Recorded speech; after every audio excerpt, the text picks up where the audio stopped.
ঈদের সিনেমা মুক্তির প্রায় ৩ সপ্তাহ হতে চললেও বড় পর্দার উত্তাপ এখনো কমেনি। দেশের শীর্ষ তারকাদের একাধিক সিনেমা ঘিরে দর্শকদের আগ্রহ এখন তুঙ্গে। আর সেই আগ্রহের কেন্দ্রবিন্দুতে রয়েছে কোন সিনেমা কতটা ব্যবসা করলো। আনুষ্ঠানিক বক্স অফিস না থাকলেও প্রযোজনা প্রতিষ্ঠান ও হল সংশ্লিষ্ট সূত্র থেকে টিকিট বিক্রির একটি চিত্র জানার চেষ্টা করেছে স্টার এন্টারটেইনমেন্ট।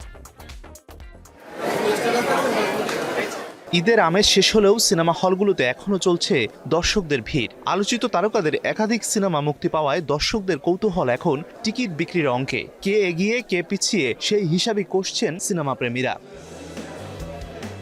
গত বছরের ঈদে আলোচনায় ছিল তানিম নূরের উৎসব। এবার তিনি হাজির হয়েছেন বনলতা এক্সপ্রেস নিয়ে। প্রয়াত কথাসাহিত্যিক হুমায়ূন আহমেদের উপন্যাস কিছুক্ষণ অবলম্বনে নির্মিত এই সিনেমায় অভিনয় করেছেন মোশাররফ করিম, চঞ্চল চৌধুরী, শরীফুল রাজ, আজমেরি হক বাঁধন ও সাবিলা নূর। মাত্র ৪ কোটি টাকা বাজেটের এই ছবির টিকিট বিক্রি ৫ কোটি ছাড়িয়েছে বলে জানিয়েছে প্রযোজনা প্রতিষ্ঠান ও মাল্টিপ্লেক্স সূত্র।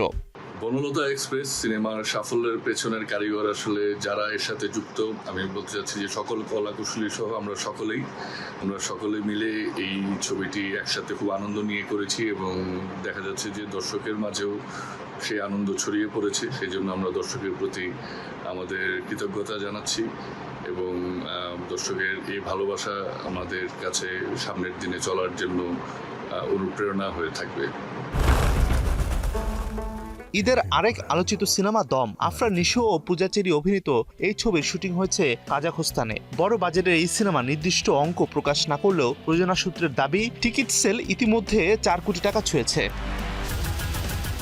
সিয়াম আহমেদকে নিয়ে পরিচালক মেহেদী হাসানের নতুন সিনেমা রাক্ষস নিয়েও ছিল ব্যাপক আলোচনা। প্রায় ৯ কোটি টাকা বাজেটের এই সিনেমার টিকিট বিক্রি হয়েছে ৪ কোটি টাকার মতো। রেসপন্স অফ রাক্ষস is very good. All the reviews, 99.5% people are saying it's very, very good, you know. So people are liking it, it's loving it because the movie is made at a very, very high quality.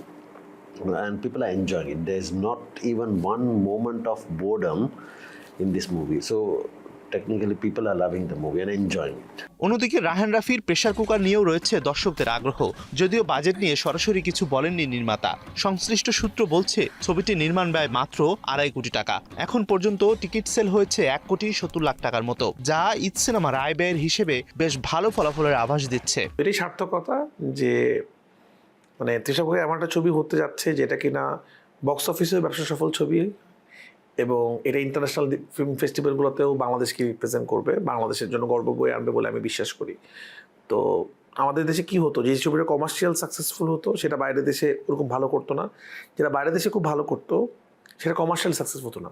তো আমরা যদি দুইটাকে একই সুতায় গাঁথতে পারি তাহলেই আসলে আমার মনে হয়, আপনারা যদি বাইরের দেশে দেখবেন প্যারাসাইটের মতো সিনেমা কিন্তু ওই দেশে বক্স অফিস হিট, আবার সারা পৃথিবী জয় করেছে, কিন্তু আমরা একটা হতে পারছিলাম না। তো একটা প্রেসার কুকার দিয়ে এটা হয়ে যাবে না, এটা আমার একটা ট্রাই, আমি চেষ্টা করেছি, কিছুটা সফল হয়েছি।